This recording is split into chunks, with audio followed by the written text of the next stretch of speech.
자, 44페이지부터 해석의 기준이 나오죠. 일단 해석의 기준에서 첫 번째, 당사자가 기도하는 목적을 가지고 해석을 해봅니다.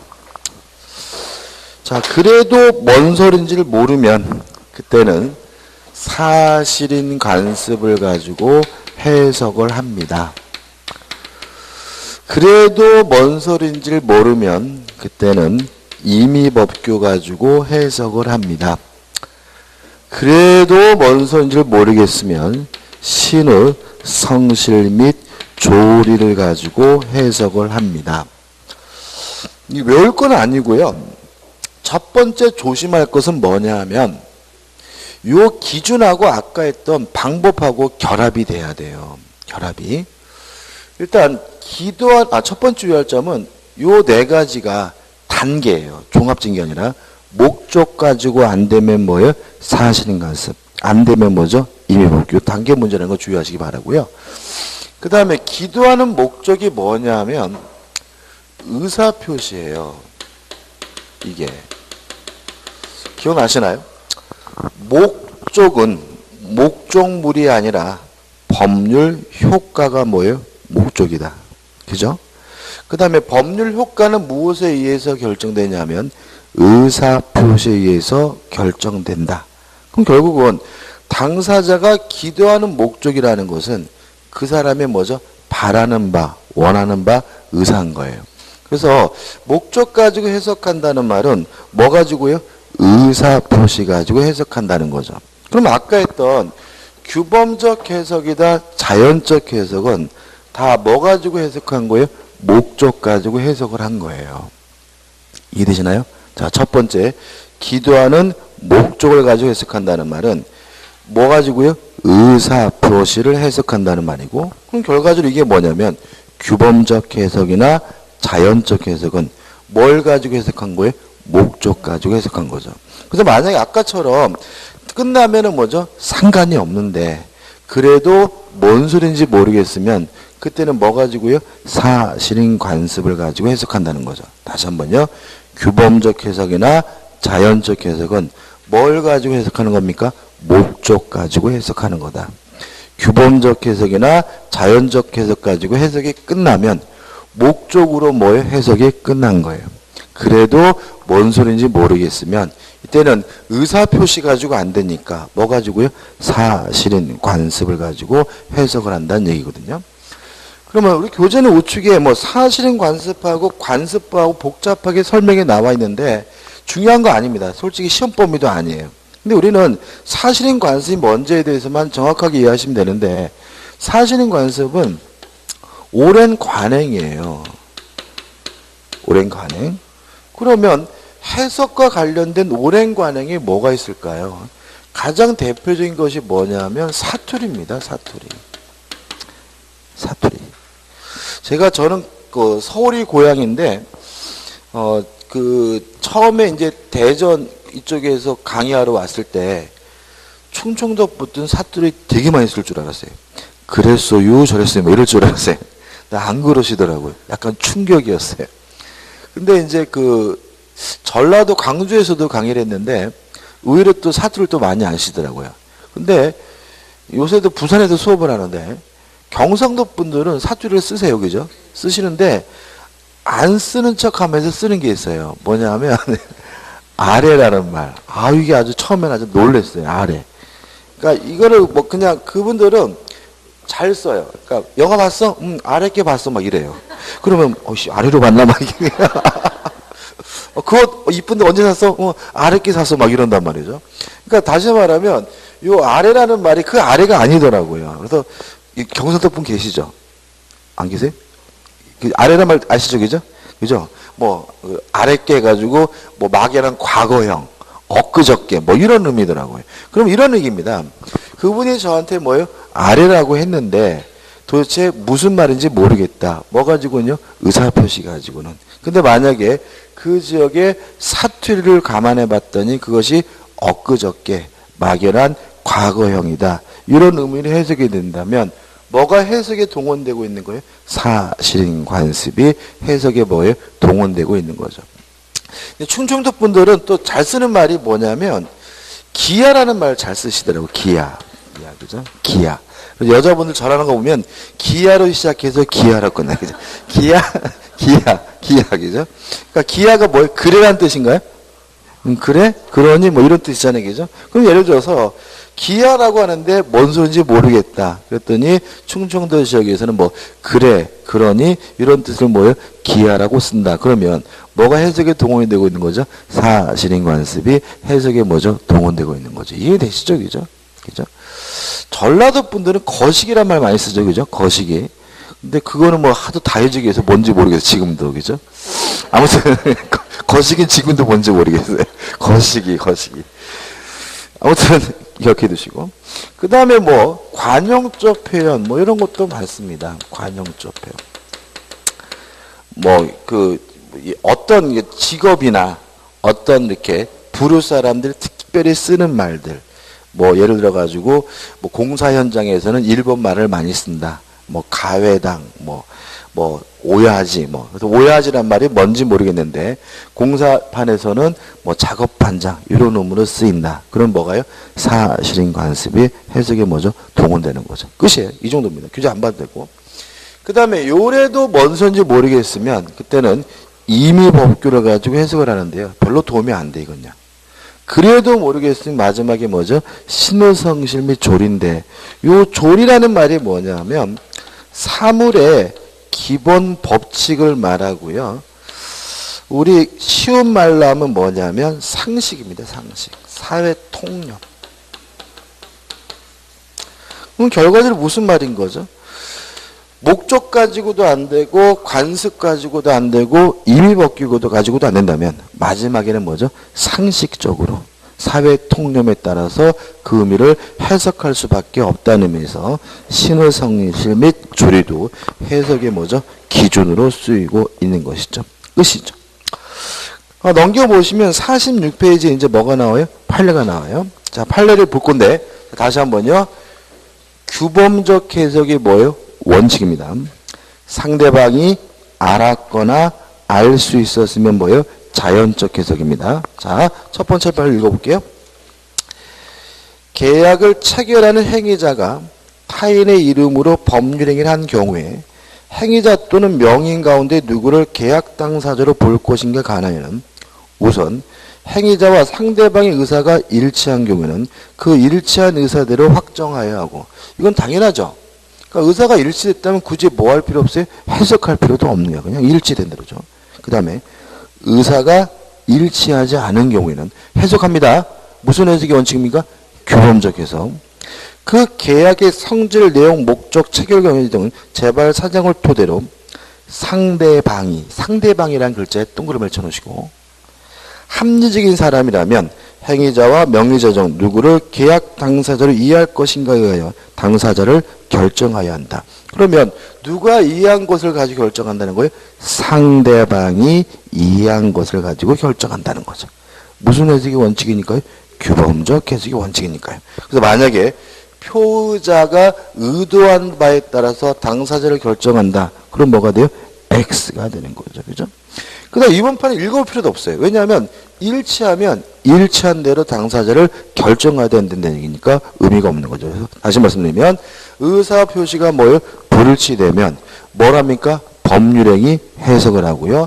무슨 해석이 원칙이죠? 규범적 해석이 원칙입니다. 끝이죠. 그 다음에 이제 넘기셔서 이제 어디로 가냐면 본격적인 이제 의사 표시가 하나 문제로 들어가게 되는 거죠. 자, 54페이지 오시면 의사표시가 나옵니다. 그죠? 의사표시의 의사를 밖으로 표시하는 거.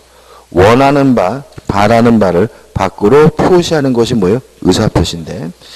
2번 의사표시 구성 요소에서 우리 교재가 굉장히 복잡하게 나와 있어요. 근데 실제로는 그냥 적혀 있는 대로 이해하시면 돼요. 의사표시란 의사와 표시로 구성되어 있다. 이렇게 이해하시면 돼요. 학설이 대립되는 부분은 간단한 걸 기억하시면 되는 거예요. 그죠? 복잡한 건 빼는 겁니다. 그죠? 의사표시는 뭐라고요? 의사와 표시로 구성되어 있고, 요 표시가 아까 뭐라 그랬죠? 표시행위라고 했고요. 그 다음에 의사를 뭐라 그랬냐면 내심적 효과의사라고 했죠. 그죠? 다시 말하면 의사와 표시, 효과의사와 표시행위로 구성되어 있다. 끝이고요. 그 다음 5층에 보시면 의사표시의 본질에서 뭐가 나오냐면 입법주의에서 의사주의가 나오고 하단에 표시주의가 나오고 넘겨보시면 절충주의가 나오고 우리 민법의 태도가 나옵니다. 자, 그럼 생각해 보자고요. 자, 이건 어떤 문제냐면 의사와 표시는 일치돼야 되는데 이것이 불일치됐을 때 무엇을 가지고 효과를 결정하느냐, 이 문제예요. 만약에 표시를 가지고 효과를 결정한다. 그럼 이게 뭐가 되냐면 표시주의가 되고요. 의사, 효과의사를 가지고 효과를 결정한다. 그럼 뭐가 돼요? 의사주의가 되거든요. 그럼 여기서 뭐가 떠올려야 되냐면 표시주의는 규범적 해석이고 의사주의는 뭐죠? 자연적 해석이란 말이 떠올라야죠. 그럼 결국은 우리는 규범적 해석이 뭐예요? 원칙이니까 표시주의가 원칙이고 의사주의는 뭐인 거예요? 예외인 거죠. 그럼 우리 민법은 둘 다 있어요. 둘 다 있으니까 뭐냐면 절충주의인데 뭐가 원칙이죠? 표시주의가 원칙이니까 우리 민법은 표시주의에 치우친 기운 절충주의를 채택하고 있는 거다. 그래서 여기까지는 또 반복입니다. 규범적 해석이 원칙이고 상대방이 알았거나 알 수 있었으면 예외적으로 뭐죠? 자연적 해석이다. 따라서 표시주의가 원칙이고 우리는 의사주의가 뭐죠? 예외죠. 끝이죠. 그 다음에 의사표시의 모습에서 박스가 나오잖아요. 이기죠? 일단 설명을 드리면 의사표시는요. 의사표시는 명시적 의사표시하고 묵시적 의사표시가 있습니다. 조심할 것은 침묵은 뭐가 있냐면 의사표시가 아닙니다. 자, 이런 얘기입니다. 우리 집 살래라고 물어봤어요. 그랬더니 응, 내가 살게. 이게 뭐예요? 명시적 의사표시. 사겠다는 말은 안 하는데 고개를 끄덕여요. 그럼 뭐예요? 묵시적 의사표시예요. 그래서 묵시적 의사표시는 아무것도 안 하는 것이 아니라 의사표시로 볼 수 있는 행위가 존재하는 경우에만 뭐가 되냐면 묵시적 의사표시예요. 그 다음에 사겠다는 말도 안 하고요. 고개도 끄덕이지 않고 빤히 쳐다봐요. 침묵은 사겠다는 말도 아니고 안 사겠다는 말도 아니고 뭐가 아닌 거죠? 의사표시가 아닌 거예요. 그럼 교재에 나와 있는 포함적 의사표시는 뭐냐? 이런 얘기입니다. 사겠다는 말은 안 했는데 다음날 이 인간이 계약금을 입금했어요. 그러면 계약금을 입금하는 그 행위 속에는 사겠다는 뜻이 포함되어 있으니까 뭐라 그래요? 포함적 의사표시다. 이런 말을 쓰거든요. 근데 이거는 뭐예요? 모르셔야 되는 거예요. 모르셔야 되는 거예요. 왜냐하면 여기서만 나오고 앞으로는 포함적 의사표시란 말이 안 나와요. 그냥 뭐로 집어넣을 거냐면 묵시적 의사표시로 포함시키는 거예요. 그래서 우리는 이렇게 되는 거죠. 묵시적 의사표시란 아무것도 안 하는 것이 아니라 의사표시를 볼 수 있는 행위가 존재하는 것이 뭐죠? 묵시적 의사표시다. 따라서 계약금을 보내오는 그 행위도 결국 뭐예요? 묵시적 의사표시다라고 통합하면 되고요. 굳이 별도로 무엇을 나눌 필요는 없어요. 포함적 의사표시는 나눌 필요가 없다는 거 주의하시기 바랍니다. 핵심은 아무것도 안 하는 침묵은 뭐가 아니에요? 의사표시가 아니고요. 의사표시로 볼 수 있는 행위가 있어야지만 뭐가 돼요? 묵시적 의사표시입니다. 그 다음 주의하실 것은 둘 다 의사표시입니다. 따라서 우리 민법상 묵시적으로 못하는 건 아무것도 없어요. 왜냐하면 사겠다고 말하는 것보다 사겠다는 뜻으로 계약금을 보내오는 게 오히려 더 명확할 수 있잖아요. 그렇지 않습니까? 그죠? 따라서 묵시적 의사표시와 명시적 의사표시는 법적으로 어떻게 해요? 같은 거예요. 그렇기 때문에 묵시적으로 못한 의사표시는 단 한 개도 없어요. 그래서 이러이러한 의사표시는 명시적으로 해야 되고 묵시적으로 못한다. 그럼 무조건 다 뭐예요? X가 된다는 것도 하나 주의하시기 바랍니다. 그 다음에 3번 비정상적인 의사표시에서 57페이지에 일반적인 내용이 나온다면 보시되 내용이 어려우면 굳이 안 보셔도 되고요. 넘기셔서 바로 의사표시의 불일치에서 진이 아닌 의사표시로 들어갑니다. 진양 의사표시는 이런 겁니다. 의사와 표시가 불일치되어 있어요. 계속 반복이죠. 예를 들어서 속으로는 10원짜리 줄 마음이 없으면서 말로는 1억 주겠다라고 얘기를 했어요. 근데 이러한 불일치됐다는 사실을 뻔히 알면서 했다면 이게 뭐냐면 진이 아닌 의사표시예요. 근데 우리가 이미 효과를 알아요. 왜 그러냐면 의사표시가 불일치됐으면 뭘 하죠? 법률행위 해석을 하죠. 그죠? 원칙이 무슨 해석이에요? 규범적 해석이니까 표시된 대로 1억을 줘야 되겠죠. 원칙적으로 뭐죠? 유효한 거죠. 다만 예외적으로 자연적 해석인데 언제 자연적 해석을 합니까? 상대방이 알았거나 알 수 있었으면 자연적 해석이죠. 따라서 상대방이 알았거나 알 수 있었으면 자연적 해석을 하니까 속마음대로 줄 필요가 없다. 뭐가 되죠? 무효가 되는 거죠. 다만 추가되는 것은 뭐냐면 요 무효를 가지고 누구한테요? 선의의 제3자, 모르는 제3자에게 대항하지 못하는 것만 추가가 돼요. 법조문 읽어볼까요? 107조입니다. 1항 의사표시는 표의자가 진이 아님을 알고 한 것이라도 효력이 있다. 그러나 상대방이 표의자의 진이 아님을 알았거나 알 수 있었을 경우는 어떻게 해요? 무효로 한다. 이왕 자랑의 의사표시 무효는 선의 제3자에게 뭐하지 못해요? 대항하지 못한다. 이렇게 나와있죠. 그럼 여기서 생각해 볼 것은 왜 107조 내용하고 규범적 해석, 자연적 해석하고 내용이 똑같은 건가? 이런 얘기입니다. 민법 조문이라는 것은 대충 만드는 게 아니죠. 법률적 이론에 따라서 뭐가 만들어지는 거예요? 민법 조문이 만들어지는 거예요. 그래서 앞에서 했던 법률행위 해석이라는 이론에 의해서 107조, 108조, 109조, 110조 같은 민법 조문들이 만들어지게 되는 거고요. 그래서 내용이 뭐죠?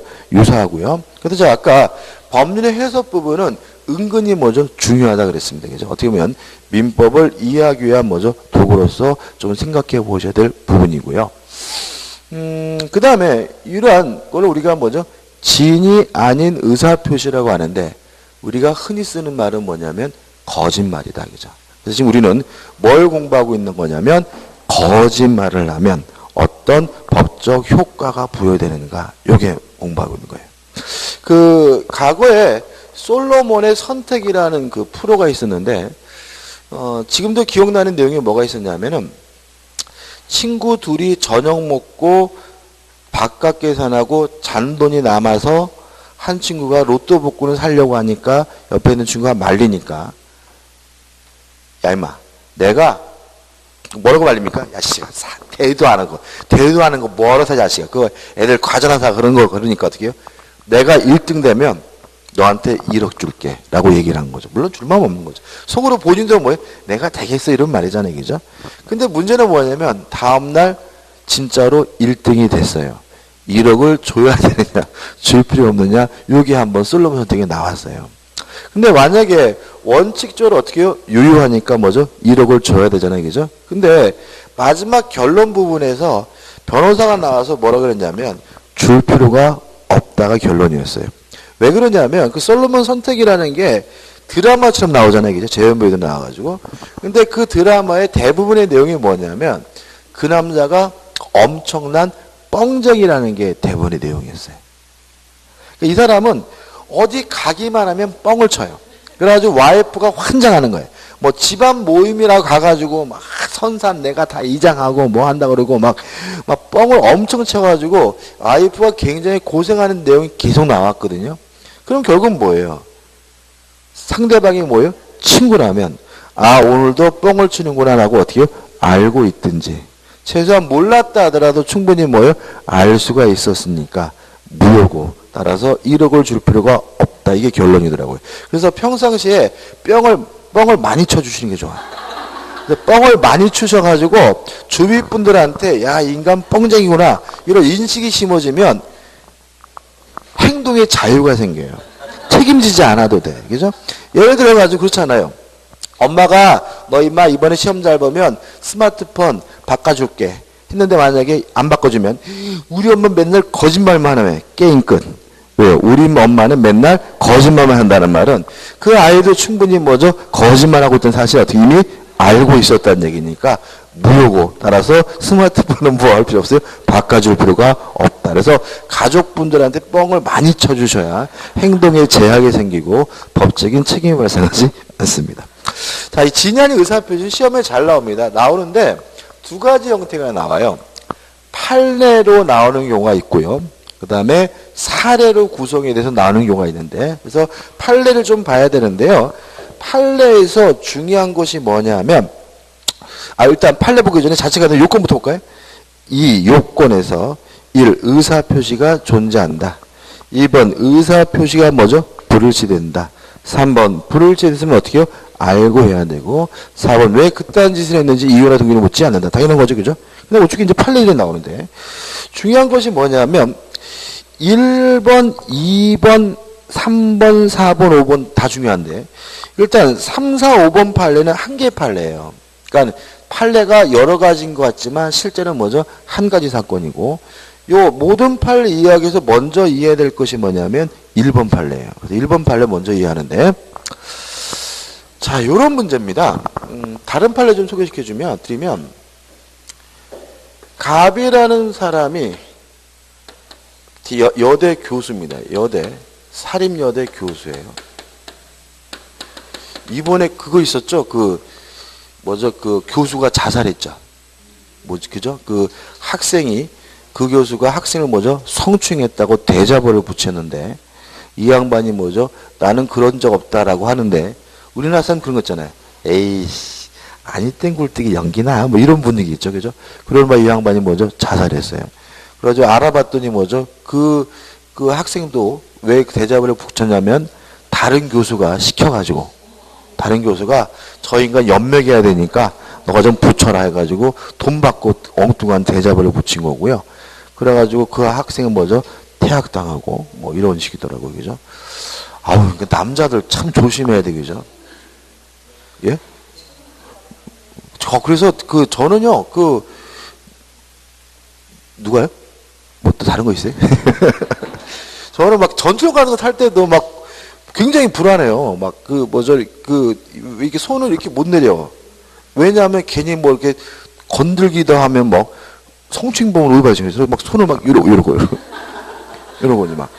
더운 여름에도 꼭 주머니에 손 넣고 있고 그죠? 요새는 남자들이 굉장히 행동이 저에게 많아요. 여자분들이 오히려 편하죠. 여성 전용 칸도 있고 그죠? 왜 남성 전용 칸을 안 만들지? 그냥 아주 전철 탈 때마다 불편하고 그런 것도 있잖아요. 옛날에는 여자분들이 옷이 제약이 많았죠. 옷이. 근데 요새 남자들이 옷이 제약이 많은 거 아시죠? 여자분들 여름에 반바지 입어도 되잖아요. 남자 반바지 입고 다니면 이런 미친놈이라잖아요. 그죠? 그죠? 다시 한번 제가 반바지 입고 수업해봐, 여름에. 그러면 저 미친놈이라고 하는 거죠? 그 다음에 왜 여자분들은 치마도 입는데 왜 남자는 치마를 못 입죠? 치마 입으면 여름에 시원할 것 같은데. 아무튼 요새는 오히려 이렇게 사회적 제약이 의외로 남자들한테 제약이 굉장히 많이 강화되고 있습니다. 그러니까 행동도 굉장히 조심해야 되고 옷 입는 것도 여자분들은 다양하게 입는데 남자분들은 다양하게 못 입죠. 그죠? 남자분들 소대나시 입고 이렇게 다녀봐. 그럼 뭐예요? 아무튼 얘가 문제가 뭐냐면 성추행했다라는 혐의를 받고 있어요. 그래서 학생들이 데모하고 난리가 난 거죠. 변태에서 물러가라고. 그래서 이제 을 재단 이사장이 나서가지고 갑한테 뭐라 그러냐면 웬만하면 관두라 그래요. 근데 갑이 뭐라 그러냐면 성추행 안 했다고 주장하는 거죠. 그래서 이제 그러는 거죠. 네가 했고 안 했고가 중요한 게 아니라 이게 언론에 보도가 되면 우리 대학은 완전 난리가 난다. 그래서 네가 웬만하면 사직을 하면 애들이 데모 간두고 조용해질 것이고 조용해지면 내가 기회를 봐서 뭐죠? 복직을 시켜주겠다라고 얘기를 해요. 그래서 갑이 을에게 뭘 낸 거죠? 사직서를 냈어요. 근데 문제는 뭐냐면 데모 간두고 조용해졌는데도 불구하고 갑을 뭐 하자냐면 복직을 안 시켜주는 거예요. 그래서 갑이 이제 재단을 상대로 뭐죠? 소송을 제기합니다. 갑의 주장이에요. 갑은 이렇게 얘기합니다. 자신은 사직할 마음이 없었다는 거죠. 그런데도 불구하고 뭘 냈어요? 사직서를 냈으니까 의사표시가 뭐가 됐어요? 불일치됐고. 물론 자신도 어떻게 해요? 알면서 했다는 거죠. 무슨 말이에요? 진이 아닌 의사표시죠. 그 다음에 누가 시켰어요? 재단에서. 그러니까 상대방은 뭐예요? 악이고 따라서 어떻게 해요? 무효이기 때문에 자신을 다시 복직시켜달라고 주장하면서 소송을 제기했어요. 이것에 대해 우리 법원은 받아들이고 있지 않습니다. 이유가 뭐냐면 1번 판례 보시면 비진의 의사표시에서 진이란 특정한 내용의 의사표시를 하고자 하는 표의자의 생각을 말하는 것이지 표의자가 진정으로 마음속에서 바라는 사항은 아니다까지 일단 끌어볼게요. 자, 우리 판례는 진이 아닌 의사표시를 판단함에 있어서 얘가 주장하는 것처럼 진정으로 관둘 마음이 있느냐 없느냐 이렇게 따지는 게 아니라는 거예요. 전체를 놓고 따지는 것이 아니라 특정한 의사표시 사직서를 내는 요 행위로 범위를 좁혀서 따져봐야 된다는 얘기예요. 물론 갑은 진정으로 뭐 할 마음은 없어요? 관둘 마음은 없어요. 근데 문제는 얘는 조용해질 때까지 사직할 마음이 있었죠. 그죠? 일단 뭐 한다고요? 사직한다 그랬죠? 따라서 요 사직서를 제출한 요 행위만을 놓고 본다면 의사와 표시가 뭐가 되어 있는 거예요? 합치되어 있는 거예요. 다시 말하면 진정으로 관둘 마음이 있느냐 없느냐 이렇게 따지는 게 아니라 사직서를 낸다는 요 행위로 범위를 뭐죠? 좁혀서 따져봐야 된다. 따라서 이 사람은 조용해질 때까지 뭐 할 마음으로 해요? 사직할 마음으로 사직서를 냈으니까 의사표시가 뭐가 됐어요? 합치되어 있고 따라서 뭐가 아닌 거죠? 진이 아닌 의사표시가 아닌 거니까 상대방이 알았든 몰랐든 항상 뭐예요? 유효한 것이고 복직시켜 줄 필요가 없다 이런 얘기예요. 이해되시죠? 하나만 더 해볼게요. 제가 길을 가는데 누가 몽둥이를 들고 아저씨 3만 원만 줘 그래요. 그래서 제가 가만 보니까 맞으면 뒤지게 아플 것 같아서 3만 원을 줬어요. 그럼 이것도 만약에 진정으로 3만 원을 줄 마음이 있느냐 없느냐 이렇게 따지면 뭐가 돼요? 진이 아닌 의사표시가 되거든요. 근데 그렇게 따지는 게 아니라는 거죠. 진정으로 줄 마음이 있느냐 없느냐 이렇게 따지는 게 아니라 3만 원을 주는 행위로 범위를 뭐예요? 좁혀서 따져봐야 된다는 거예요. 그럼 범위를 제가 3만 원을 주는 그 행위만을 놓고 보면 저는 무서웠든 어떻든 간에 3만 원을 줄 마음으로 뭐죠? 3만 원을 준 거예요. 의사표시가 뭐가 되어 있어요? 합치되어 있는 거예요. 따라서 강박을 이유로는 뭐 할 수 있어요? 취소할 수 있을지인정 이게 뭐는 아닌 거예요? 진이 아닌 의사표시는 아닌 거예요. 다시 한번 읽어볼까요? 1번 비진의 의사표시에서 진이란 뭘 말한다고요? 특정한 내용의 의사표시를 하고자 하는 표의자의 생각을 말하는 것이지 표의자가 진정으로 마음속에서 바라는 사항이 아니라고 할 것이므로 비록 강제로 재산을 뺏긴다는 것이 표의자의 본심으로 잠재되어 있었다 하여도 다시 말하면 진정으로 줄 마음이 없었다 하여도 표의자가 강박에 의해서나마 증여를 하기로 하고 그에 따른 증여 의사 표시를 한 이상 증여의 내심의 효과 의사가 결여된 것이라고 할 수는 없다라는 말은 뭐가 아니란 얘기죠? 지인이 아닌 의사표시는 아니란 얘기입니다. 이해되시죠? 따라서 강박을 이유로 뭐 할 수는 있어요? 취소할 수는 있지만 지인이 아닌 의사표시로서 무효라고 주장할 수는 없다는 거예요. 2번도 같아요. 2번 볼까요?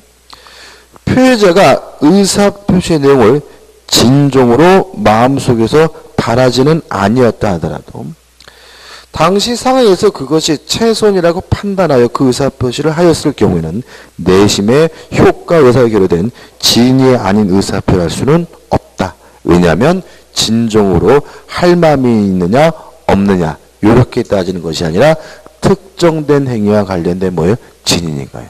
이해되시죠? 그 다음에 3, 4, 5번은 학교법이 나와 있는데 비슷한 사건들입니다. A라는 학교가 있는데 이 학교가 K라는 은행으로부터 뭘 받으려고 하냐면 대출을 받으려고 해요. 사립학교입니다. 근데 대출 한도가 다 차가지고요. 대출을 더 이상 받을 수가 없었어요. 왜 이런 일이 벌어지게 되냐면 사립학교법에서는 대출을 받을 수 있는 한도 금액을 엄격하게 제한합니다. 왜냐하면 학교가 운동장이나 건물을 담보로 해서 돈을 너무 많이 빌리게 되면 못 갚으면 경매되고 애들이 학기 중에 뭐예요? 길거리에 낳는 일이 생기죠. 그런 일이 벌어지면 이거는 뭐예요? 돈 문제가 아니라 뭐예요? 사회 문제가 되기 때문에 대출 받을 수 있는 한도 금액을 엄격하게 뭐하고 있어요? 제한하고 있어요. 대출 다 찬 거예요. 근데 재밌는 거는 학교에 있는 학교 선생님들은 대출이 잘 나오죠. 그죠? 선생님의 특징이 뭡니까? 안 도망간다는 거. 그 다음에 뭐죠? 월급도 또박또박 잘 나오는 점.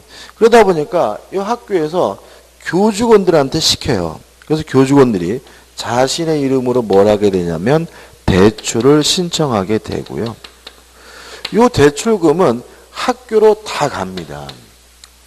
그리고 이자나 원금은 누가 내고 있었냐면 학교가 내고 있었는데 문제는 뭐냐면 이 학교가 없어져 버려요. 그러는 바람에 은행은 돈 받을 데가 없으니까 누구한테요? 교직원들한테 돈을 갚으라고 뭘 하냐면 소송을 제기하게 돼요. 이해되시죠? 그래서 교직원들이 어떤 주장을 하냐면 자신들은 대출을 신청할 마음이 없었다는 거죠. 그런데도 불구하고 뭐예요? 신청을 했으니까 의사표시가 뭐가 됐어요? 불일치됐고 물론 자신들도 어떻게 해요? 알면서 했다는 거죠. 뭐죠? 진양 의사표시 얘기죠. 근데 은행의 행태도 봐도 대출금을 누구한테 줬어요? 학교한테 줬잖아요. 그러면 은행도 요 가백에 대출을 받을 마음이 없다는 사실 충분히 어떻게 해요? 알고 있었으니까 이거는 진이 아닌 의사표시로서 무효다라고 주장한 것에 대해서 우리 법원은 뭐죠? 받아들이고 있지 않습니다. 왜냐하면 똑같아요. 전체를 놓고 진정으로 대출을 신청할 마음이 있느냐 없느냐 이렇게 따지는 게 아니라 요 대출을 신청하는 요 행위로 범위를 좁혀서 따져봐야 된다는 거예요. 그러면 이 같은 교직원들은 뭐 학교를 위하든 누굴 위하든 간에 대출을 신청할 마음으로 대출을 신청한 거니까 의사표시가 뭐가 됐어요? 합치가 됐다는 거죠. 따라서 뭐가 아닙니까? 진이 아닌 의사표시가 아니니까 교직원들은 대출금을 변제하라고 판시하고 있습니다. 그래서 이 3번 보시면 결론 보시면 어떻게 대출금 채무를 부담해야 된다. 4번 보시면 비진위 표시가 아니다. 5번 보시면 진위와 표시가 불치있다 볼 수는 없다 해가지고 조금씩 내용은 다르지만 결과적으로는 대출 신청에 대해서 뭐는 아니에요? 진위와 의사 표시는 아니니까 돈을 갚아야 된다는 의미는 같은 거니까 하나로 기억해 두시면 됩니다. 이해되시죠? 판례는 끝난 거예요. 그 다음 이제 효과부터 이제 내용이 나오는데 여기서부터 이제 뭐냐 하면 사례를 가지고 좀 정리를 하셔야 됩니다. 뭐 가지고요? 사례를. 그래서 우리가 공부를 하다 보면은 이런 분들이 가끔 생겨요. 저는 세상에 가불병이 제일 싫어요. 뭐 그죠? 가불병 없었으면 좋겠어요. 뭐죠? 막 이런 분이 생기는데 결국 그건 뭐냐면 연습을 안 하셔서 그래요. 자꾸 뭐죠? 연습을 하셔야 되고, 제가 설명드릴 때 그림 그리죠? 그림도 어떻게 여러분들 그리셔야 돼. 근데 이게 참 재밌는 게, 필기를 하더라고 말씀드려 잘 안 하시거든요. 왜 그러냐면 이게 잘 안 써져요, 이게. 처음에는. 용어가 낯설어서, 단어가. 그러다 자꾸 하셔야 돼. 자꾸 하셔야 뭐예요? 실력도 늘고, 그래야 뭐죠? 문제 푸는 속도도 빨라져요. 그림도 마찬가지로요. 자꾸 뭐 하셔야 돼요? 그리셔야 돼. 그러셔야 여러분들 나중에 사례 문제 풀 때도 뭐죠? 속도가 빨라지는 거니까 지금부터 연습을 하셔야 되고요. 사례는 보통 이런 게 나옵니다. 갑이라는 사람이 A라는 건물을 가지고 있는데 을에게 증여하겠다라고 했어요.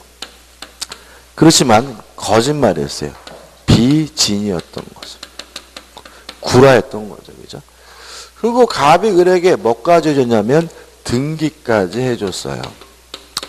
자, 여기서 첫 번째 생각해 볼 것은 진이 아닌 의사표시는 원칙적으로 뭘 유효하니까 을은 원칙적으로 뭘 갖습니까? 소유권을 갖습니다. 다만 을이 알았거나 또는 알 수가 있었으면 그때는 뭐예요? 무효니까 을은 이때는 뭐가 없습니까? 소유권이 없습니다. 이해되시죠? 그죠? 자, 근데 여기서 좀 조심할 게 있어요. 또는이잖아요. 그죠? 그러면 알기만 해도 무효고 또는이니까 몰라도 과실이 있으면 무효잖아요. 그럼 결국은 원칙에 따라서 을이 소유권을 취득하려면 을은 선이이고 and 거기다가 뭐까지 있어야 되냐면 무과실까지 있어야 된다는 거죠. 이해되시죠? 그럼 여기서 조심할 것은 오히려 원칙의 경우의 수가 좁아요. 그죠? 예외가 더 넓죠. 알기만 해도 어떻게 해요? 무효고.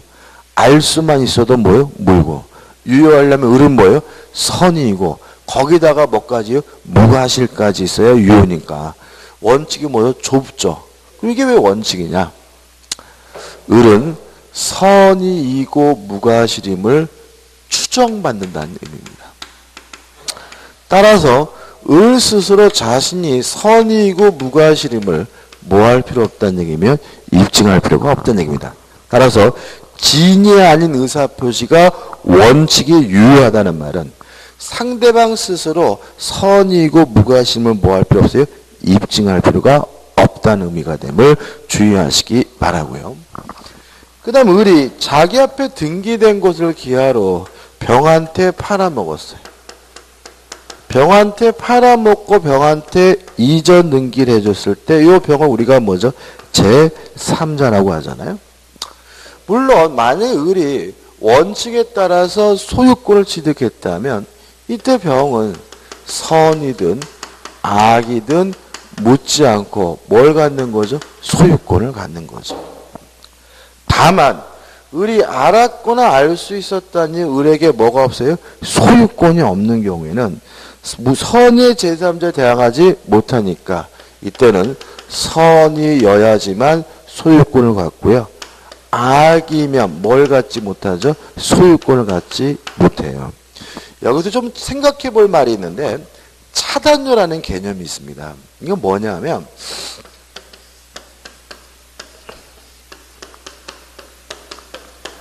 이렇게 막 걸리고 넘어갔어요.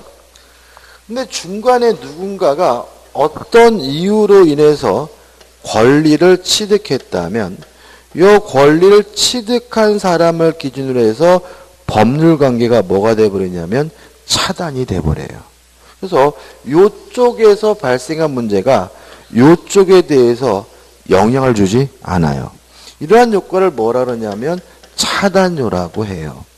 그럼 결과적으로 만약에 을에게 권리가 있다면 DEF는 선이든 악이든 묻지 않고 뭘 취득해요? 권리를 취득하게 돼요.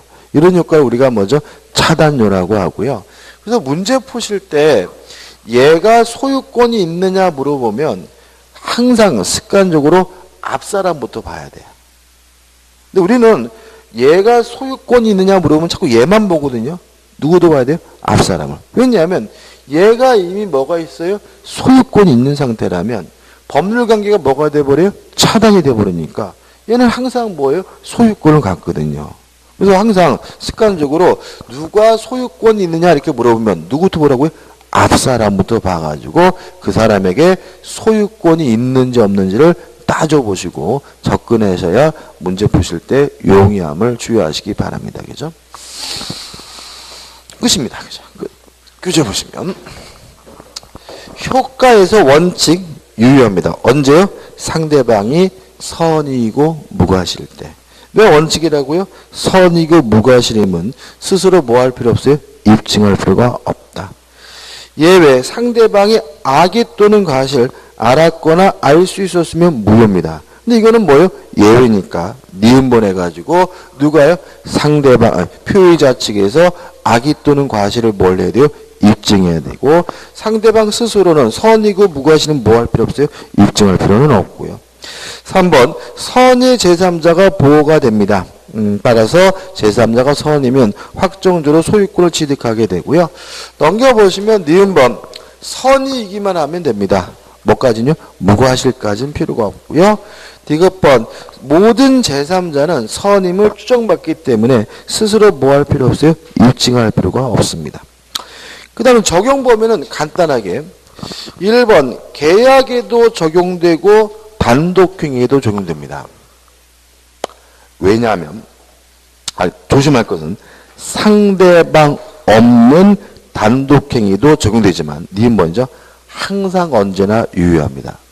왜냐하면 상대방이 없다면 상대방이 알았거나 알 수 있었다는 게 뭐 할 수 없어요? 존재할 수가 없으니까요.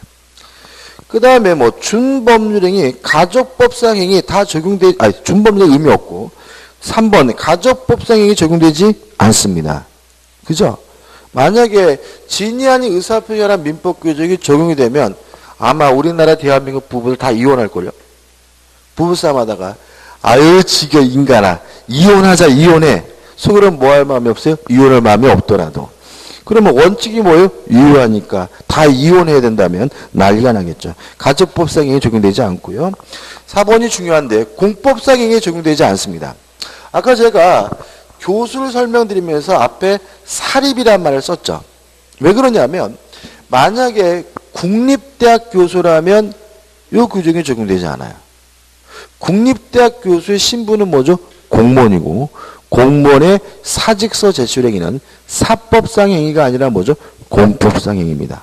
따라서 민법 규정이 적용되지 않고요. 항상 유효하게 되고요. 주식 인수청약 의미 없습니다. 그죠? 그럼 여기서 적용면 우리 규제가 굉장히 복잡한데 첫째, 상대방 없는 단독행위도 뭐가 됩니까? 적용됩니다. 다만 항상 뭐예요? 유효하고. 두 번째, 가족법상 행위나 공법상 행위는 뭐 되지 않습니까? 적용되지 않는다. 꼭 기억해 두시고. 그 다음 하나는 5번. 대리권 남용이 유추 적용된다는 거는 우리가 대리에서 볼 거니까 좀 참으시고요. 우측의 확인 문제입니다. 비진입 표시가 관한 설명 중 틀린 것은 1번. 비진입 표시는 진야 표시의 불일치를 표의자가 알고서 한다는 점에서 착오와 구별된다. 알아야 뭐예요? 거짓말이죠. 모르는 건 뭐예요? 착오죠. 2번 부동산 매매에서 비진입 표시는 상대방이 선의이며 과실 없는 경우나 유효하다. 맞죠? 원칙에 따라서 유효하려면 상대방은 선이고 무과실해야 되고요. 3번 비진입 표시 무효는 선의 제3자 대항하지 못하고요. 4번은 뭐 대리 살 거고 5번 강박에 따라 제3자에게 증여한 경우. 아까 말씀드렸죠? 3만 원만 줘. 그러면 강박을 이유로 뭐 할 수 있어요? 취소할 수 있지만 뭐는 아니죠? 진이 아닌 의사표시는 아니니까. 표의자는 마음속에서 진정으로 원하지 않았으나 당시의 상황에서는 최선이라고 판단하여 의사표시를 하였다면 비진이 표시가 된다. X고요. 답은 5번이고죠. 좀 쉬었다가 허위 표시로 들어가도록 하겠습니다.